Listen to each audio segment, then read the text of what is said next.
Captain Hana Q stood in the massive hangar bay of Vega Station shipyards, her arms crossed as she watched the latest vessel being prepared for her inspection.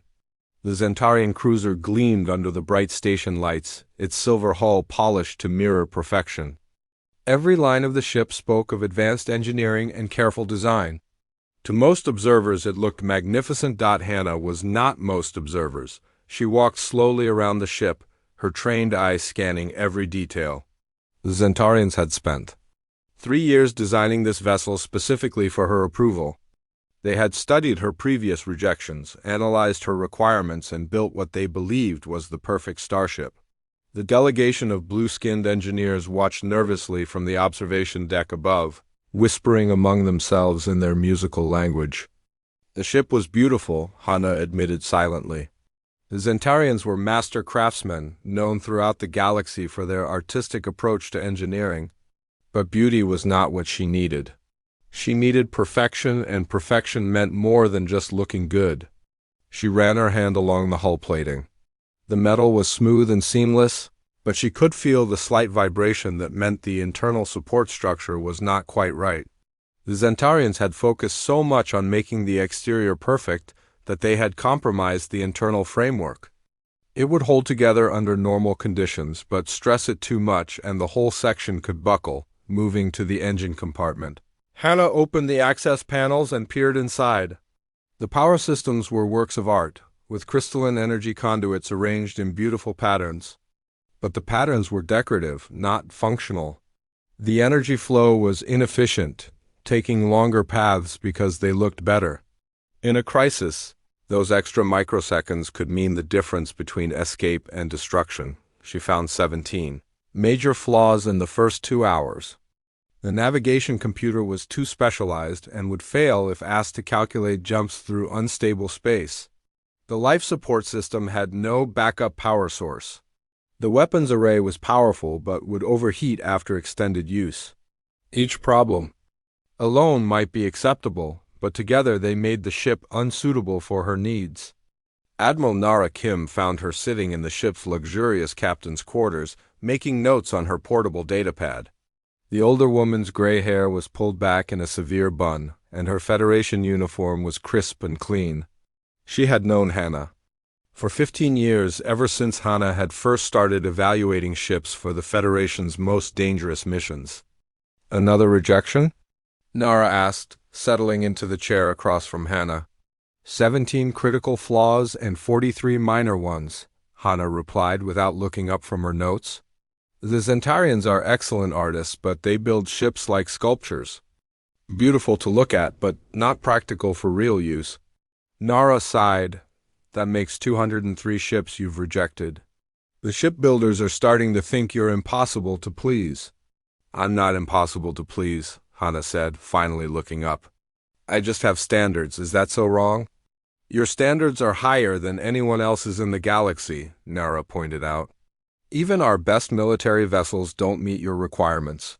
Hana stood and walked to the viewport, looking out at the busy shipyard.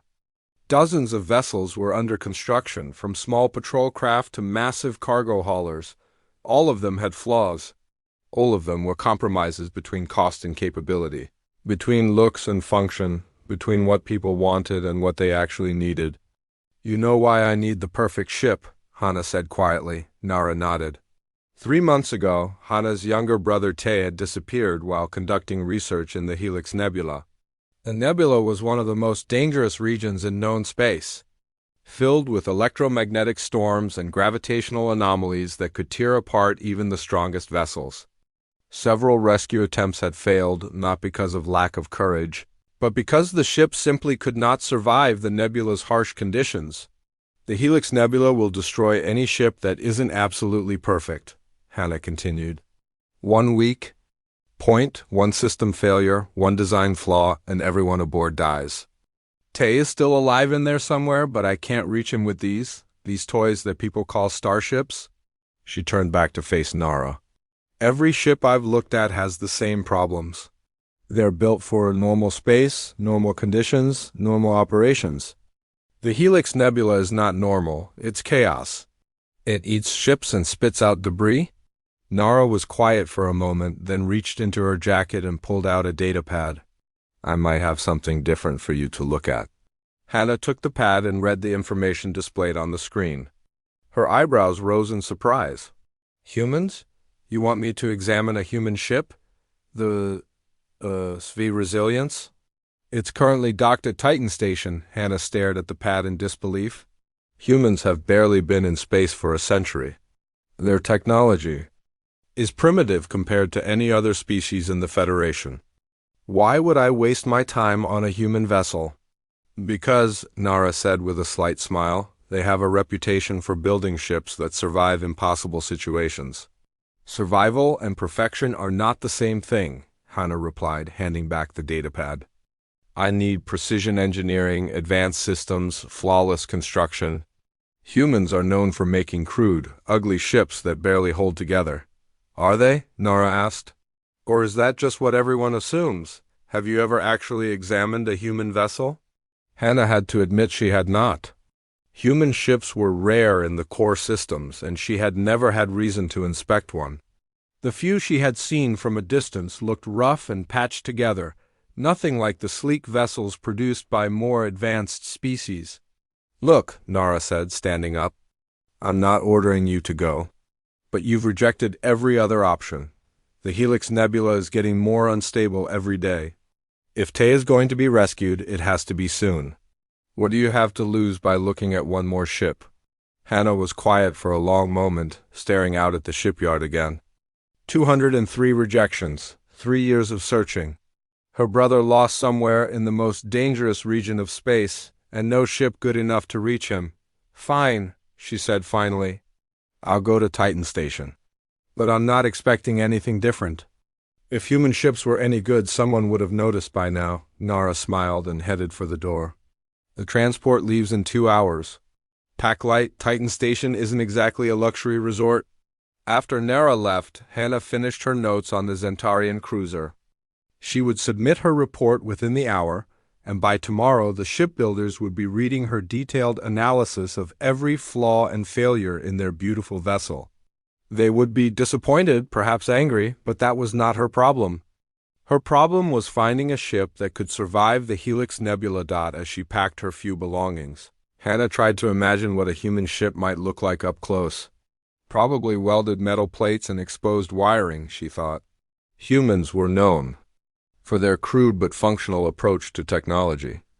They made things that worked, but they were not elegant or sophisticated. They were the opposite of everything she looked for in a starship. Still, she found herself curious despite her skepticism.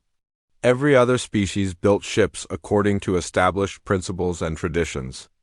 The Zentarians focused on beauty, the Altarians on precision, the Corvallians on raw power. What did humans focus on?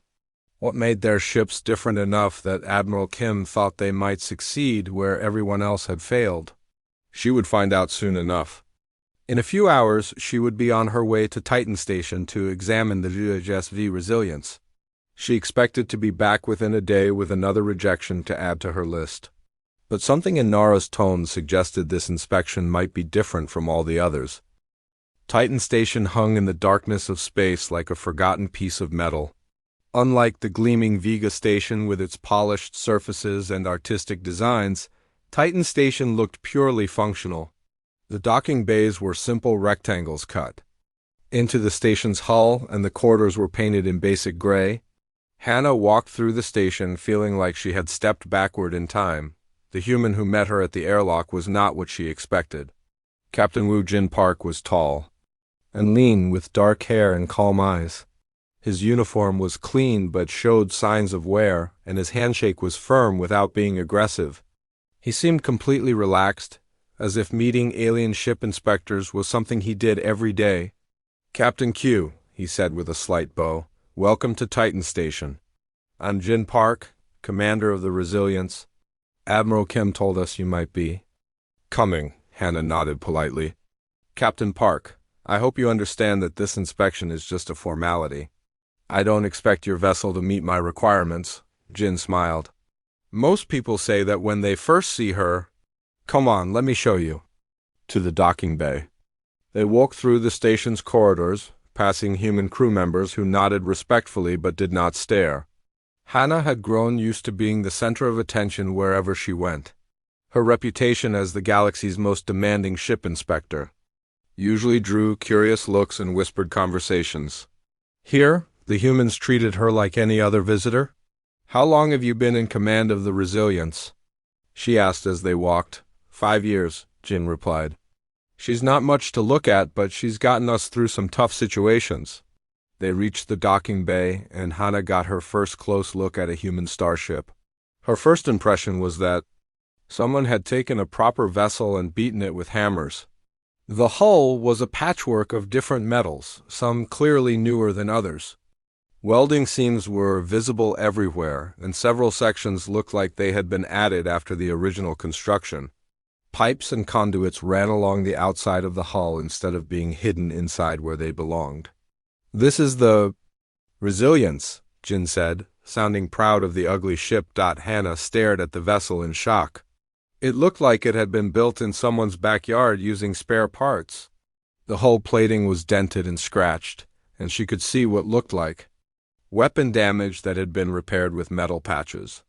One of the engine pods was a different color than the rest of the ship, suggesting it had been replaced recently. "How old is this ship?" she asked, trying to keep the dismay out of her voice. "The original frame is about 30 years old," Jin sighed, walking up the boarding ramp. "But we've rebuilt most of her systems over the years. She's more like a 30-year-old ship with new parts than an old ship with old parts." The interior was no better than the exterior. The corridors were narrow and cramped, with exposed wiring running along the walls. The lighting was harsh and practical rather than pleasant. Everything looked like it had been designed by engineers who cared only about function and nothing about appearance. Hannah had to duck her head to avoid hitting a low-hanging pipe that someone had installed across the corridor. "Why are all these systems exposed?" she asked, pointing at the wiring and pipes. "Easy access for repairs," Jin explained. "In combat or emergency situations, you don't have time to remove panels and dig through walls to fix something. Everything important is right where you can reach it." They entered the engine room, where Hannah met Chief Engineer Bio-Ra SCO. The woman was shorter than Jin, with oil stains on her uniform and calloused hands that spoke of years working with tools. She looked up from a control panel where she was making adjustments with a simple wrench. "This is our chief engineer," Jin said. "Bio-Ra, meet Captain Q." Bio-Ra wiped her hands on a rag and extended one to Hannah. "Pleasure to meet you, Captain. Jin tells me you're here to look over our ship." "That's correct," Hannah said, shaking the engineer's hand.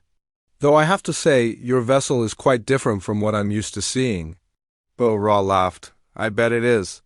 Most species build ships to impress people. We build them to work." "Work is important," Hannah agreed, "but so is proper design and engineering standards." "Oh, we have standards," Bio-Ra said, turning back to her control panel. "Our standard is simple. If it breaks during a mission, people die. So we make sure things don't break." Hannah looked around the engine room with growing confusion. The power systems were a maze of redundant connections and backup circuits. Instead of one main power line, there were 3 smaller ones. Instead of a single computer controlling everything, there were multiple independent systems that could take over if the others failed. "This seems overly complicated," she said. "Why not use a single, more powerful system instead of all these?" "Backups? Because single systems fail?" Bio-Ra replied. "Powerful systems fail harder than simple ones. We learned a long time ago that it's better to have 10 things that might break individually than one thing that will definitely break eventually." Jin led her to the bridge, where she met Navigation Officer Du Young Lim. The bridge was small and cramped, with screens and controls packed tightly together. Everything looked like it had been used heavily, with worn spots on the chair arms and scratches on the control panels. Du Young was bent over a chart table, making calculations with an old-fashioned pencil and paper. Hannah stared in amazement. She had not seen anyone do navigation calculations by hand in years. "Why aren't you using the computer for those calculations?" she asked. Du Young looked up and smiled. I am using the computer, but I always double-check the math by hand. Computers make mistakes, especially when they're damaged or dealing with unusual conditions. Hand calculations take much longer, Hannah pointed out. True, Du Young agreed, but they work when the computer doesn't. And in places like the Helix Nebula, computers tend to stop working. Hannah felt a chill. You know about the Helix Nebula? We've studied it for years, Jin said. Fascinating place. Dangerous as hell, but fascinating. The electromagnetic storms there can fry any electronic system, and the gravitational shears can tear apart hull plating like paper. Then you understand why I need a perfect ship to go there, Hannah said. Perfect? Bo-Ra called from the engine. Room. Captain, there's no such thing as a perfect ship. There are only ships that work and ships that don't. But surely you understand the importance of flawless engineering, Hannah insisted. Jin sat down in the captain's chair, which creaked under his weight. Let me ask you something, Captain. What happens to a flawless system when one small thing goes wrong? Hannah thought about it. Well, it should be designed so that nothing goes wrong. But what if something does go wrong anyway? Du Young asked from the navigation station. What if a micrometeorite hits the hull, or a power surge damages a circuit? Or someone makes a mistake under pressure? Then you fix it, Hannah said. With what? Bo-Ra asked, walking onto the bridge. If your flawless system breaks, do you have spare parts? Do you have backup systems? Do you have alternative ways to do the same job? Hannah realized she was beginning to understand something disturbing. You're saying that flawless systems are more fragile than imperfect ones. We're saying that perfect systems assume everything will go right, Jin said. Our systems assume everything will go wrong. They spent the next hour touring the rest of the ship. Every system Hannah examined had backups, and the backups had alternatives. And the alternatives could be repaired with basic tools. The medical bay had both advanced equipment and simple manual instruments. The weapons could be fired by computer or manually. Even the lights had backup power sources. It was not elegant. It was not beautiful. It was not perfect. But as Hannah looked at each system, she began to realize something that made her very uncomfortable.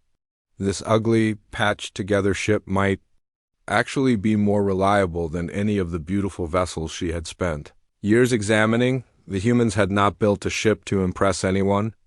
They had built a ship to survive. Hannah stood on the bridge of the Resilience, looking at the main screen with deep suspicion.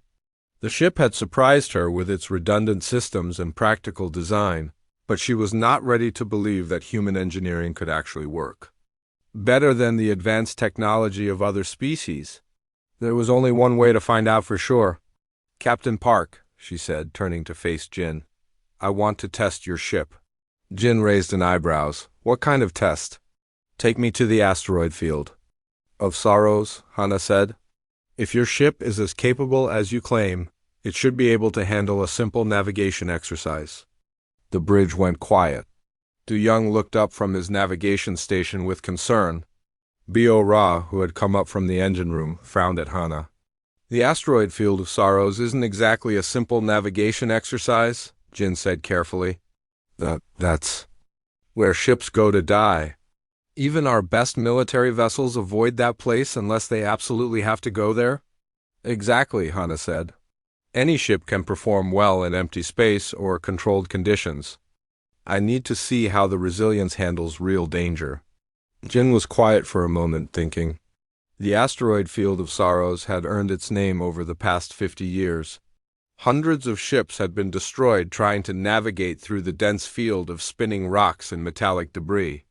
The field was filled with the wreckage of those failed attempts, creating an ever-changing maze of hazards. If we're going into the sorrows, Jin said finally, we do it my way. My ship, my crew, my rules. Agreed, Hannah said immediately. Bo-Ra, get us ready for heavy maneuvering, Jin ordered. Du Young, plot a course to the edge of the field, and contact Yu Jin-Han. Tell him to get up here. Within minutes, pilot Yu Jin-Han arrived on the bridge. He was younger than the other crew members, with quick eyes and steady hands. He took his position at the flight controls without asking questions, though Hana noticed him glance at her. With curiosity, the journey to the asteroid field of sorrows took 3 hours. During that time, Hana watched the crew prepare their ship for danger. They checked systems she had never heard of, tested backup connections, and ran through emergency procedures. Everything they did was simple and practical, with no wasted motion or unnecessary complexity. "Field coming up on the main screen," Du Young announced. Hana looked at the display and felt her mouth go dry. The asteroid field of sorrows stretched out before them like a wall of spinning death. Thousands of asteroids tumbled through space, ranging in size from small rocks to mountains. Between them floated the twisted remains of ships that had tried and failed to navigate the field. "The biggest problem with the sorrows," Jin explained, "is the metallic dust. All those ship hulls grinding against asteroids for decades have created clouds of metal particles. They interfere with sensors and communications. Most ships go in blind and never come out."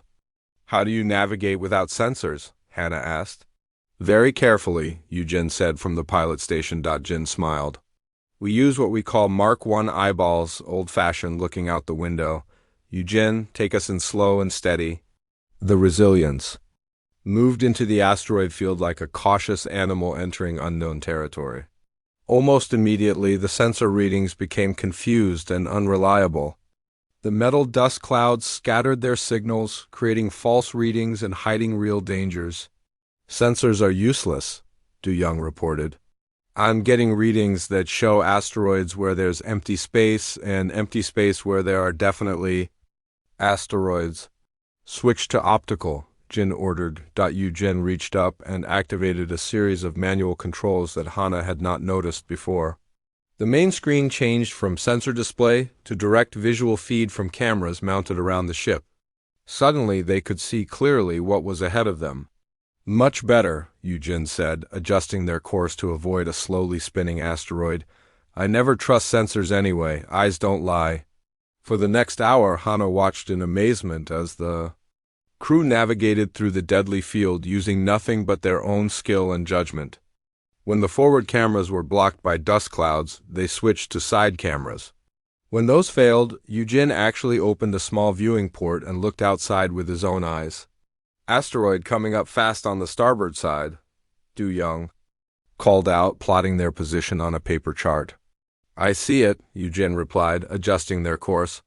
"Bo-Ra, I need more power to the maneuvering thrusters." "You've got it." Bo-Ra's voice came from the engine room. The ship shook as they passed close to a massive asteroid. Hana gripped her chair, expecting to hear the sound of hull plates being torn away. Instead, she heard only the steady hum of the engines and the quiet conversations of the crew. "How are you doing this?" she asked Jin. "Advanced ships with sophisticated sensors get destroyed in this field. You're flying blind and making it look easy." "We're not flying blind," Jin said. "We're flying smart. Those advanced ships rely too much on their sensors. When the sensors fail, the ships fail. We assume our sensors will fail, so we have other ways of doing the job." A warning alarm suddenly sounded. "Hull breach in Section 7, Bo-Ra announced. "Small one, but it's letting in debris. Can you seal it?" Jin asked. "Already on it," Bo-Ra replied. "Give me 2 minutes." Hana watched the damage control display, expecting to see a complex repair procedure involving specialized equipment and emergency protocols. Instead, she saw Bo-Ra simply walk to the damage section with a metal patch and a welding tool. Within minutes, the breach was sealed and the alarm stopped. "That's it?" Hana asked in disbelief. "You fixed a hull breach with a piece of metal. And a welder?" "Best way to fix a hole is to put something over it," Bo-Ra said over the intercom. "Fancy repair systems are great when you're in dock with lots of time and equipment. Out here, simple works better." They continued through the field for another 2 hours. The Resilience took several more hits from small debris, but each time the crew repaired the damage quickly and efficiently. They lost their main communications array to a spinning piece of wreckage, but switched to backup systems without missing a beat. When their navigation computer was confused by the metal dust, Du Young simply plotted their course by hand using visual landmarks. "There's our exit," Eugene announced, pointing at a gap between two large asteroids. Bit narrow, but we should fit. Should? Hannah asked nervously. Will? Eugene corrected with a grin. I never met a gap I couldn't squeeze through.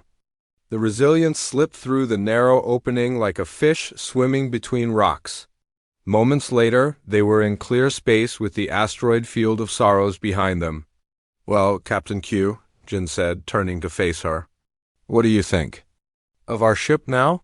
Hannah was quiet for a long moment, staring at the asteroid field on the rear display.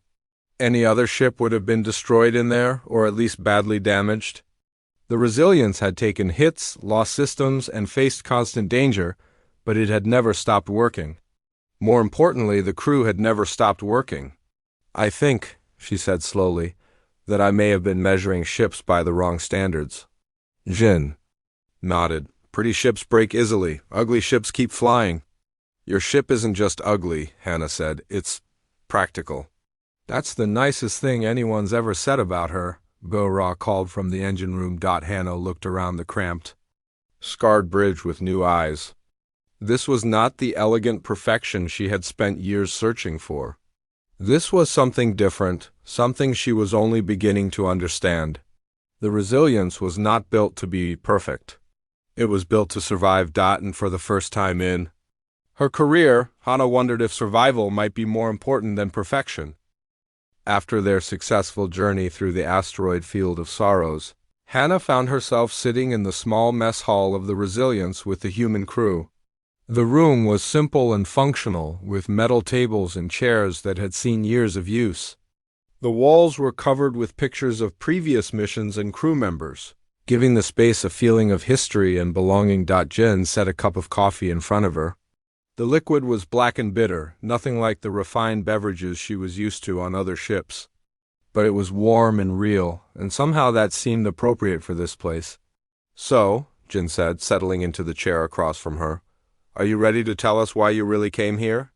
Hannah looked around the table at the faces watching her. Bo-Ra was cleaning her hands with a rag, as always. Du Young had brought his navigation charts and was making notes while he listened. Eugene was leaning back in his chair, relaxed but alert. These people had just risked their lives to prove their ship's worth to her, and they deserved the truth. My brother is missing, she said quietly. His name is Tay, and he's a researcher. 3 months ago, he was conducting studies in the Helix Nebula when his ship lost contact with the outside universe. Several rescue attempts have failed. The Helix Nebula, Du Young said, looking up from his charts. That's a nasty place. Electromagnetic storms, gravitational shears, spatial distortions. Most ships can't handle the conditions. That's why I've been searching for the perfect ship, Hannah continued. Something that could survive the nebulous chaos and bring Tay home safely. But every vessel I've examined has had fatal flaws that would make such a mission impossible. Jin leaned forward. What makes you think Tay is still alive after 3 months? His research station was designed to be completely self-sufficient for up to a year, Hannah explained. It has its own power source, life support, and food supplies. If he could reach the station before his ship was destroyed, he could still be alive. Bo-Ra set down her rag and looked at Hannah with interest. What kind of research was he doing? Studying the nebula's energy patterns, Hannah said. He believed the electromagnetic storms might be artificial, created by some kind of ancient technology. The Federation wanted to know if the nebula could be stabilized or if it posed a threat to nearby systems. Artificial storms? Eugene said thoughtfully. That would explain why the patterns are so chaotic. Natural phenomena usually have some kind of rhythm or predictability. The important thing, Hannah said, is that Tay needs help and no one has been able to reach him. The ships that tried were either too fragile to survive the nebula's conditions or too rigid to adapt when their systems failed. Jin was quiet for a moment, thinking. Then he looked at his crew. What do you think? Could the Resilience handle the Helix Nebula? Depends on what modifications we could make, Bo-Ra said immediately. The electromagnetic storms would fry our electronics unless we had proper shielding. And the gravitational shears would stress the hull beyond normal limits. We've been studying the Helix Nebula for years, Du Young added. Not because we plan to go there, but because it's an interesting navigation problem. The key is having multiple ways to do everything, because any single system will fail in those conditions. You've been studying it? Hannah asked in surprise. Jin smiled. Humans like challenges. The harder something looks, the more interested we become. The Helix Nebula is one of the most challenging navigation problems in known space. But it's also one of the most dangerous, Hannah pointed out. Why would you risk your lives for someone you don't even know? The crew exchanged glances, then Bill Ross spoke up. 2 years ago, we rescued 847 colonists from a failing space station. The station was breaking apart. Another ship said it was too dangerous to attempt a rescue. We went anyway. Why? Hannah asked. Because they needed help, Eugene said simply. That's what we do. Jin stood up and walked to one of the pictures on the wall. It showed the Resilience docked next to a damaged space station with small rescue shuttles moving between them. The station's life support was failing and their emergency power was running out. We had maybe 6 hours to get everyone off before the whole thing collapsed. The other ships wanted to wait for specialized rescue vessels, Du Young continued. But those ships would have taken 2 days to arrive. The colonists didn't have 2 days, so we improvised, B.O. Ra said. We used cargo shuttles as passenger transports, turned our storage bays into temporary living spaces, and stretched our life support systems far beyond their design limits. It wasn't pretty, Jin said, returning to his seat. But it worked. Everyone lived. Hannah stared at them in amazement. You saved 800 people with a cargo ship? We saved 800 people with determination and stubbornness, Jin corrected. The ship was just our tool. That's the difference between human engineering and everyone else's, Bo-Ra explained. Other species build ships to work perfectly under ideal conditions. We build ships to work somehow under impossible conditions. So you'll help me rescue Tay? Hannah asked. We'll try, Jin said. But first, we need to make some modifications to the ship. The Helix Nebula is more dangerous than anything we've faced before. Over the next 2 hours, the crew outlined their plan for modifying the Resilience. B.O. Ra explained how they would add extra electromagnetic shielding, using layered materials that could absorb and redirect energy. Du Young showed Hannah how they would install manual override systems for every critical function, allowing the crew to control the ship even if all computers failed. The key is redundancy, B.O. Ra said, sketching diagrams on a datapad. If the primary systems fail, we switch to backups. If the backups fail, we switch to manual controls. If those fail, we improvise something new. What about the hull? Hannah asked. The gravitational shears could tear the ship apart. We'll reinforce the critical sections, B.O. Ra replied. But more importantly, we'll make the hull modular. If a section gets too damaged, we can seal it off and jettison it to save the rest of the ship. You would destroy parts of your own ship? Hannah asked in shock. Better to lose a storage compartment than the whole crew, Jin said. Ships can be rebuilt. People can't. Eugene pulled up navigation charts of the nebula. The trick will be finding your brother's research station. Normal sensors won't work in the electromagnetic interference. We'll have to use gravitational readings and visual identification. How long will the modifications take? Hannah asked. 2 weeks if we work around the clock, Bo-Ra estimated. Maybe less if we can get some help from the station's engineers, and then we go into the Helix Nebula, Jin said. The most dangerous place in known space to rescue someone we've never met, using a ship that most people think is barely space-worthy. When you put it like that, Eugene said with a grin, it sounds like exactly the kind of thing humans would do. Hannah looked around the table at these strange, practical people who were willing to risk everything for a stranger. They were not like any crew she had ever met. They were not impressed by elegant engineering or advanced technology. They cared about results, not appearances. They built things to work, not to impress. Why are you doing this? She asked quietly. Jin looked at her seriously. Because your brother needs help, and we're the only ones crazy enough to try. That makes it our responsibility. For the first time in months, Hannah felt hope. These humans and their ugly, practical ship might actually be able to do what no one else could. They might be able to bring Tay home. 2 weeks later, the Resilience looked like a completely different ship. The hull was covered with new armor plating that Bio-Ra had designed to flex rather than break under stress. Extra shielding surrounded every critical system and manual. Control stations had been installed throughout the ship. Most importantly, Hana had integrated her advanced Altarian sensor technology with the human backup systems, creating something neither species could have built alone. Hana stood on the bridge watching the Helix Nebula grow larger on the main screen. From a distance, it looked almost beautiful, a swirling mass of purple and gold clouds that sparkled with internal lightning. But she knew that beauty was deadly. Inside those clouds were electromagnetic storms powerful enough to melt metal, and gravitational forces that could crush a ship like an empty can. Final systems check, Jin announced from the captain's chair.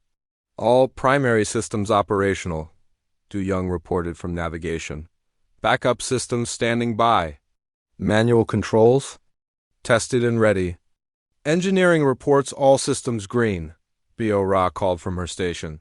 Extra shielding is holding steady, and the modular hull sections are ready for emergency jettison if needed.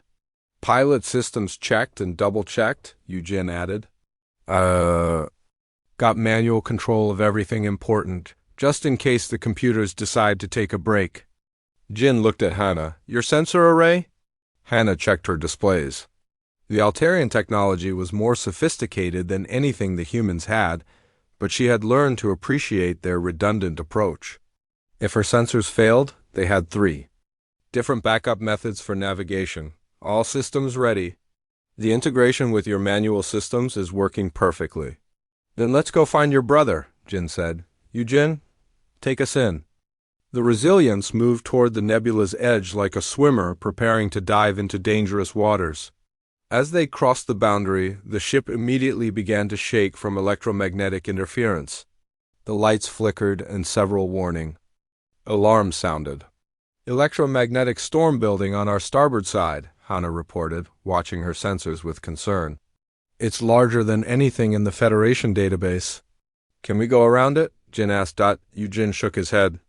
It's moving. Too fast. We'd have to retreat completely and try another approach. We don't have time for that, Hana said urgently. Tay's life support won't last much longer. We have to go through it. Then we go through it, Jin decided. Bio-Ra, divert all available. Power to the electromagnetic shielding. Already on it, Bio-Ra replied. But I'm not sure how long the shielding will hold against a storm that size. The storm hit them like a giant hammer. The ship's lights went out completely and the main engine stopped working. Emergency power kicked in, bathing everything in red light. Sparks flew from several control panels as circuits overloaded despite the shielding. Primary navigation is down, Du Young announced, switching to manual instruments. Computer navigation is completely fried. Main sensors are offline. Hana reported, but her voice was calm rather than panicked. Switching to backup gravitational sensors. Engines are dead, Bio-Ra called out, but the manual controls are still working. Give me a minute to reroute power through the backup systems. Eugene was flying the ship using nothing but manual controls. And his own instincts. I can't see where we're going, but I can feel the gravitational currents. There's something big ahead of us. That might be the research station, Hana said, studying her backup sensors. The gravitational readings match what we're looking for.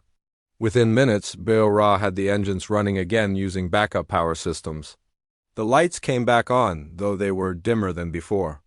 Most of the computer systems were still dead, but the ship kept flying. Storms passing, Eugene announced. I can see stars again. On the main screen, they could see the research station floating in a relatively calm area between storm systems. It was a small facility designed for long-term, independent operation. But even from a distance, they could see it was damaged. Several sections were dark and debris floated around it. Life signs? Jin asked. Hana checked her instruments. Faint, but yes. Someone is alive in the central section. That's Tay, she. said with relief. He made it to the station. Getting him out won't be easy, Du Young warned, studying the area around the station. There are 3 major storm systems moving toward this position. We have maybe 2 hours before this whole area becomes completely impossible to navigate. Then we do this fast, Jin said. You, Jin, take us in close. Bo-Ra, prepare the rescue. Shuttle. The shuttle won't survive in these conditions, Hannah protested. The electromagnetic interference will kill its systems before it reaches the station. Not if we modify it the same way we modified the main ship, Bo-Ra said already. Heading for the shuttle bay. Give me 30 minutes. While Bo-Ra worked on the shuttle, the rest of the crew prepared for the rescue. Du Young calculated the safest approach route, though safest was a relative term in the Helix Nebula. Jin positioned the ship as close to the station as possible without risking collision with the debris. Hannah found herself working alongside the crew as if she had been part of it for years. When Jin needed someone to monitor the gravitational readings, she took the position without being asked. When Du Young needed help with manual calculations, she worked beside him using the same pencil and paper methods she had once thought primitive. Shuttles. Ready? Bo-Ra announced. I've added extra shielding and manual controls for everything. It should be able to make the trip. I'm going with you, Hannah said immediately. That's not necessary, Jin replied. We can handle the rescue. Tay might be injured or unconscious, Hannah explained. He'll trust me more than strangers. And I know the research station's layout better than anyone. Jin looked at her for a moment, then nodded. Bo-Ra, you're with us. Du Young, you Jin, keep the ship ready for a fast departure. The rescue shuttle was even smaller and more cramped than the main ship, but it flew smoothly despite the electromagnetic chaos around them. Hannah watched Bo-Ra pilot the craft using manual controls and simple instruments, threading through debris and energy storms with skill that would have impressed any pilot in the galaxy. There's the docking port, Hannah said, pointing at the station. But the automatic systems are dead. We'll have to dock manually. Manual docking in a debris field during an electromagnetic storm, Bo-Ra said with a grin. Just another day at the office. The docking took 20 minutes of careful maneuvering, but Bo-Ra managed to connect the shuttle to the station without damaging either vessel. As soon as the airlock sealed, Hannah rushed into the station calling her brother's name. She found Tay in the central laboratory, weak but alive. He had been living on emergency rations and recycled water for 3 months, waiting for rescue that he was not sure would ever come. When he saw Hannah, he smiled for the first time in months. I knew someone would come eventually, he said as she helped him to his feet. But I didn't expect it to be you personally. Come on, Hannah said, supporting her brother's weight. We need to get out of here before the storms get worse. The trip back to the Resilience was even more dangerous than the trip to the station. 2 new electromagnetic storms had formed, and the gravitational shears were getting stronger. But Bo-Ra flew the shuttle with the same calm confidence she did everything else, and they reached the main ship with minutes to spare. Got him, Jin announced as they came aboard. You, Jin, get us out of here. The Resilience turned and began the long journey out of the Helix Nebula. Behind them, the research station was consumed by a massive electromagnetic storm that would have destroyed any ship still trying to complete the rescue. 3 days after escaping the Helix Nebula, Hannah sat in the medical bay watching her brother recover. Tay was weak but getting stronger every hour. The ship's medical systems were not as advanced as those found on Altarian vessels, but they worked reliably and without complications. Like everything else on the Resilience, they were built to function rather than to impress. The ship itself showed the damage from their journey through the nebula. Burn marks scarred the hull where electromagnetic storms had overwhelmed the shielding. Several hull sections had been jettisoned when they became too damaged to repair. The main computer systems were still partially offline, and half the lights in the corridors flickered occasionally, but the Resilience was still flying. More importantly, everyone aboard was alive and safe. You look thoughtful, Tay said from his bed in the medical bay. Hannah looked at her brother and smiled. I'm thinking about ships. Still searching for the perfect vessel? Tay asked. No, Hana said quietly. I think I've learned something important about perfection. Through the small viewport, she could see the stars moving past as the ship continued toward Federation space. In a few hours, they would reach Titan Station, where this strange journey had begun. But Hana was not the same person who had reluctantly agreed to examine a human ship 3 weeks ago. Jin appeared in the doorway of the medical bay. How's our passenger doing?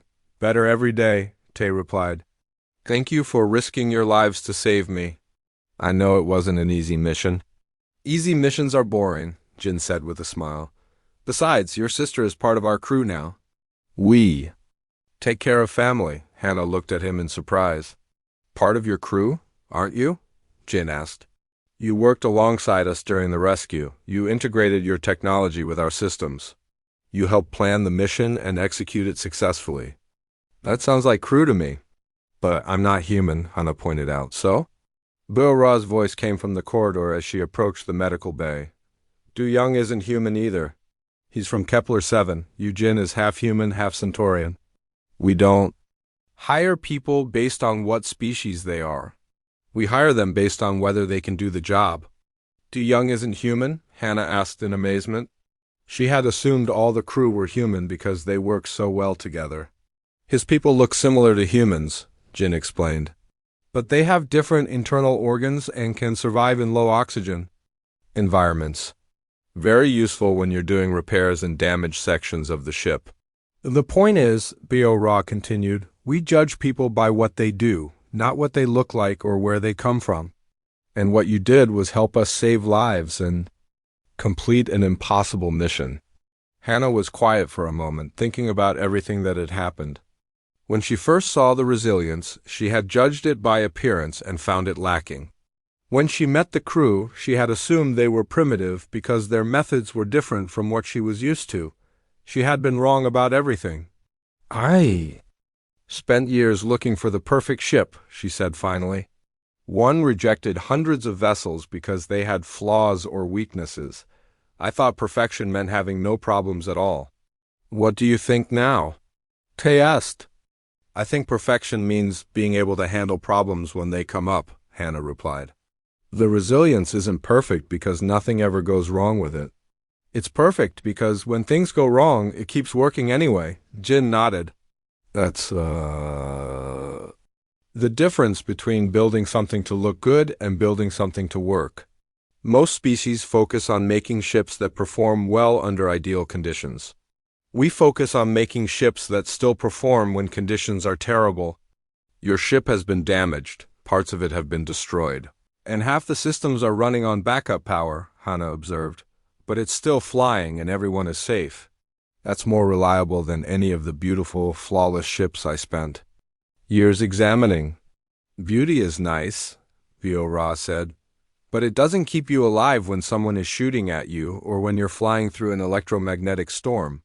Over the next few hours as they approached Titan Station, Hana found herself making a decision that would have seemed impossible just a few weeks earlier. She walked onto the bridge where Jin was reviewing their mission reports.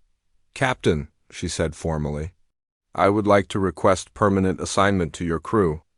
Jin looked up from his reports. Are you sure? Life aboard the Resilience isn't easy. We take dangerous missions that other crews won't touch. The pay isn't great and the living conditions are basic. We don't have the luxury accommodations you're probably used to. I don't want luxury accommodations, Hana said. I want to be part of a crew that actually accomplishes things. I want to work on a ship that brings people home safely instead of just looking impressive in space dock. What about your career as a ship inspector? Jin asked. You're famous throughout the galaxy. People respect your opinion. Maybe I can use that reputation to teach other people what I've learned, Hana replied. The galaxy is full of beautiful ships that can't handle real emergencies. Maybe it's time to start building ships that work instead of ships that shine. Jin smiled and extended his hand. Welcome to the crew, Chief Inspector Hana. Just Hana, she said, shaking his hand. I'm not an inspector anymore. I'm an engineer. Tay, who had been listening from the medical bay doorway, stepped forward. What about me? I may be a researcher, but I've learned a lot about practical engineering in the past few months. Could you use another crew member? Can you work with simple tools and jury-rig systems? Bo-Ra asked. I spent 3 months keeping a damaged research station running with spare parts and improvised repairs, Tay replied. I think I can handle it. Then welcome aboard, Jin said. 6 months later, Hannah stood in the construction bay of New Geneva shipyards, overseeing the building of a new class of vessel.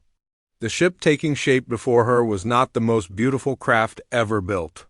It had visible hull reinforcements, accessible maintenance ports, and redundant systems that some people thought were unnecessary complications, but it was exactly what she had spent years searching for without knowing it. The Federation has approved our design for mass production, Admiral Kim said, joining her at the observation window. 12 shipyards across 5 systems will begin construction next month. Good, Hannah said. The galaxy needs ships that prioritize function over form. The other ship designers aren't happy about it, Admiral Kim warned. They say we're promoting crude, ugly vessels over advanced engineering. Let them complain, Hannah replied. When their beautiful ships are floating dead in space with failed systems, our ugly ships will still be flying home with their crews safe? On the shipyard floor below, she could see Bo-Ra directing a team of engineers from 7 different species. They were all learning human construction techniques, how to build systems that could be repaired in the field, how to create backups for every critical function, and how to make ships that survived rather than ships that impressed. The Resilience is departing for another mission tomorrow, Admiral Kim said. Some kind of rescue operation in the Gamma sector. Dangerous as usual. Of course it's dangerous, Hannah said with a smile. If it wasn't dangerous, they wouldn't need us. Through the window, she could see the Resilience docked at the far end of the shipyard. The ship was still scarred from their journey through the Helix Nebula, and new damage from recent missions had been added to its collection of patches and repairs. It would never be the most beautiful ship in the galaxy, but it was the most trustworthy. And that was infinitely more valuable. Hannah had finally found the perfect ship. It wasn't perfect because it never broke down.